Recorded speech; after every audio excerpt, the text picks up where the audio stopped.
Do you know what's better than one indestructible god of war? Two indestructible god of wars. If you haven't read the Hindu epic poem Mahabharata, then you probably have no idea what we're talking about. But if you have, then you probably have questions. Questions like who was more powerful, the combined might of the Pandavas or the Kauravas. It was said to be a spear that could pierce through any armor and kill its victim instantly. It was said to be so heavy that only a strong and skilled fighter like Duryodhana could lift it, let alone use it effectively in battle. Much like the Brahmastra used by the Caucasus, the Pandavas also had access to this ultimate weapon, which could destroy everything in its path and burn through the heavens. This was a powerful weapon that was said to be bestowed upon the first Pandu king, King Priyavrata, by none other than Lord Shiva himself. The Gandiva was a legendary bow that belonged to the Pandava prince Arjuna. It was said to be crafted by the divine sage Parasharma and was one of the most powerful bows in ancient India. From the celestial fire of the Brahmastra to the swiftness of the Agnyastra and the limitless arrows of the Gandiva, do you think the Pandavas' superior weaponry and skills would prevail? Or would the Kauravas' strategic prowess and determination overcome their enemies? Share your thoughts in the comments below. And don't forget to hit the subscribe button for more epic tales and mythological adventures. Thanks for joining us on this journey through ancient warfare and the timeless tales of the Mahabharata. Until next time, may your victories be as epic and your strategies as sound as the legendary warriors of old. The ancient texts described weapons that were not only powerful, but also had a deep connection to the natural world and the divine realm. These weapons were not just tools of war, but also symbols of the various values and beliefs of the time. While some weapons were used to uphold dharma and protect the innocent, others were employed to satisfy ego and lust for power. The use of these weapons in battle resulted in massive devastation, leaving a lasting impact on the battlefield and the minds of those who witnessed them. The descriptions of these weapons in the Mahabharata continue to fascinate and inspire awe in readers even today, serving as a reminder of the power of human imagination and the destructive capabilities that come with it. The bow was incredibly strong and could fire arrows that traveled at lightning speed. One of the most notable features of the Gandiva was its ability to never run out of arrows. No matter how many arrows Arjuna fired, the bow always seemed to be fully equipped, which made it an invaluable asset during the Kurukshetra war. Not only was the Gandiva an incredibly powerful weapon, but it was also a symbol of Arjuna's skill and prowess as a warrior. The bow was perfectly suited to Arjuna's abilities, and it became an iconic representation of his greatness on the battlefield. The combination of the Gandiva's power and Arjuna's skill made them a formidable force to be reckoned with, and they played a crucial role in securing victory for the Pandavas in the war. The weapon was said to have the power to create, maintain, and destroy, making it one of the most powerful weapons in ancient India. It was used by several Pandava kings throughout history, including King Drupada, who used it to defeat the demon King Kali and establish his kingdom. However, the Pashupatra's true potential was realized when it came into the hands of the Pandava prince Arjuna. Arjuna was the only one who could wield the Pashupatra's full power, and he used it to devastating effect against the Kaurava army during the Kurukshetra war. The Pashupatra's power and versatility made it an essential weapon in the Pandava arsenal, and its use by Arjuna helped to secure victory in the war. The weapon's association with Lord Shiva also added a divine element to the conflict, as it was seen as a manifestation of Shiva's power and favor towards the Pandavas.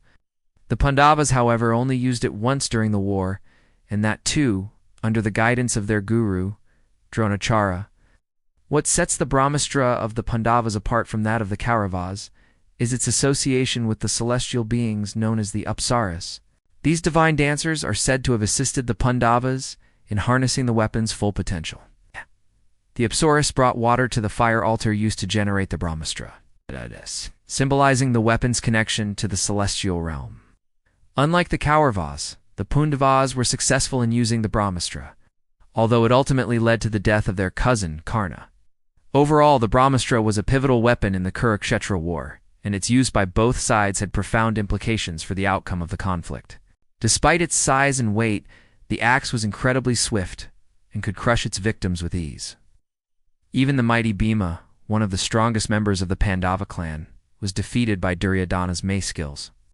The Akashani represents the physical prowess and martial arts expertise of ancient Indian warriors. The weapon's sheer size and power highlight the strength and stamina required to wield it effectively, while its speed and agility demonstrate the advanced techniques and training needed to master its use. However, the Nagastropan was cursed by the sage Parashurama that whoever wielded it would be killed along with his 7 generations of descendants. Despite the curse, Parasara used the Nagastra to great effect in battle, earning him the title of the Invincible Warrior. His descendants, however, were unable to escape the curse, and the lineage ended with the death of Parikshit, who was killed by a snakebite. The Nagash trophy is another example of the advanced weaponry available to the warriors of ancient India. The spear's ability to pierce any armor and kill instantly made it a formidable weapon on the battlefield. At the same time, the curse placed on the weapon adds a tragic element to its story, highlighting the unintended consequences of using powerful artifacts. Today we are diving into the Battle of Kurukshetra to find out. We'll examine their best weapons and find out which side would win in a battle royale. Let's get started. The Mahabharata is an ancient Indian scripture that dates back thousands of years.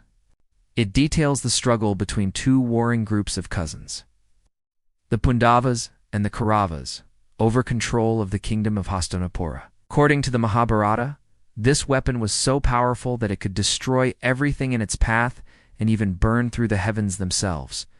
The Brahmastra was a secret weapon developed by the sage Vyasa and passed down only to the most trusted members of the Kaurava clan. Its power was such that it could not be stopped by any force, and even the gods feared its destructive capabilities. The weapon was ultimately unleashed by Ashwathama, one of the most skilled warriors on the Kaurava side, but it was eventually destroyed by the Pandava prince Arjuna. Although the Brahmastra missile is a purely mythological weapon, its description in the Mahabharata reflects the advanced knowledge and technological prowess of ancient Indian civilization.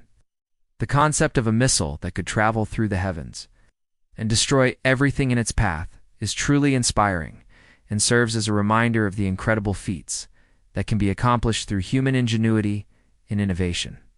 Now, let's move on to our next weapon. The story is filled with political intrigue, philosophical teachings, and above all, intense battles. In fact, the core of the book consists of a massive battle between the 2 groups known as the Battle of Kurukshetra. This battle was fought over a time frame of 18 days, and it was so large that many modern historians estimate that around 7,000 to 27,000 soldiers lost their lives daily. That's equivalent to all the casualties of World War I and II combined. And that's why today we will be taking a closer look at some of the most advanced weaponry used by both sides to see which army would win in a battle royale. Let's start with the Kauravas first. First up, we have the Brahmastra missile. Up next, we have the Nagastra. This was a powerful weapon used by the great-grandfather of the Kauravas, King Parasara. And last but not least, we have the Akshani, a powerful mace wielded by the mighty warrior, Duryodhana. Now that we've examined all the weapons available to the Caucasus, let's turn our attention to the Pandavas. First up, we have the Brahmastra. Next up, we have the Pashupatastra. Last but certainly not least, we have the Gandiva. With all 3 of these amazing weapons at his disposal, we can only wonder if Arjuna would be able to defeat Duryodhana and his army. As we've seen, the Mahabharata was filled with an array of impressive and destructive weapons. But now we want to hear from you. Which side do you think would win in a battle royale, and why?